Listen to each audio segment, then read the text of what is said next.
Okay, this is take 11 on Dalton's editing class. So what we're going to do for this, what is called a pan and zoom, is we're going to go to a keyframe. A keyframe is a marker in a video that is setting specific points in your video to apply whatever you're ticking. So say you want to change your position, you would add a marker for position. Go a little bit forward, modify it to where it will go into your second state. Imagine these of just like different pins in specific areas that is basically saying, hey, do this, do that on these specific pins. Commands, essentially. So we're going to add scale and position. This is going to stay normal because we want it to be not zoomed in. Since we want to make it zoomed in after this, we're going to go forward in the video and add a check mark or keyframe or tick or whatever you want to call it here and on scale and position. So we're going to move the camera. Technically this is moving the photo, but in a video this would be moving the camera around. So you would move it here, and then you want to change your zoom. So my zoom's going to be here. Say I want it to be zoomed in on the back of this tire right here. It is going to follow the dots on the screen. So this is your this is your last keyframe. This is your first keyframe.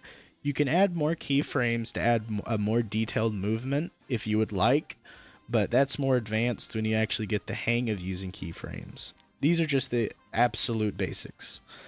So since I added a keyframe here and here, it is going to go to those settings. Since my first keyframe is set at the default state, it's not going to do anything. It's basically a dummy keyframe, if you will, but it's just to say, hey, this is where it starts. Then, as you can see, it slowly zooms in, and this last keyframe is where it ends, basically saying, hey, this is where the zoomed in part is.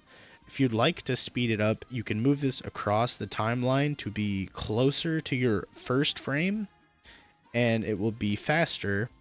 Or if you move it away from your first keyframe, it goes slower. So essentially, this is just how I described it. It's like a pin board with pins and thread on it. This is just the order of operations. If you want to zoom back out after that, you can add another frame that is just a zoom out frame.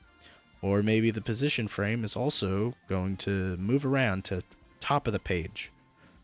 Now you see if you put it together, obviously this is a slow video because it's very big, but you can see it slows in, it zooms in slowly, and then after that it goes to this keyframe which is moved up, which zooms out slowly. So there you go. That's how you do a basic pan and zoom.